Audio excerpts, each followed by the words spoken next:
2026-cı ilin mart ayı ərzində Azərbaycan Respublikası Səhiyyə Nazirliyi Analitik Ekspertiza Mərkəzi tərəfindən Bakı şəhəri və Respublikanın digər şəhər və rayonlarında ümumilikdə 54 aptekdə yoxlamalar aparılıb.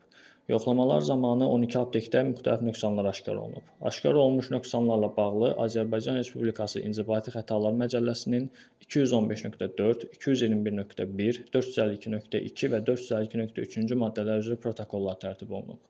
İnzibati Xətalar Məcəlləsinin 215.4-cü maddəsi ali və ya orta ixtisas tibb təhsili olmayan, habelə sertifikasiya şəhadətnaməsi olmayan şəxslərin əczaçılıq fəaliyyətinə buraxılması, 221.1-ci maddəsi dərman vasitələrinin qanunsuz dövriyyəsi, 452.2-ci maddəsi aptek təşkilatlarından qanunda nəzərdə tutulmuş mallar istisna olmaqla digər malların satılması, 452.3-cü maddəsi isə aptek təşkilatlarına dair tələblərin pozulmasıdır.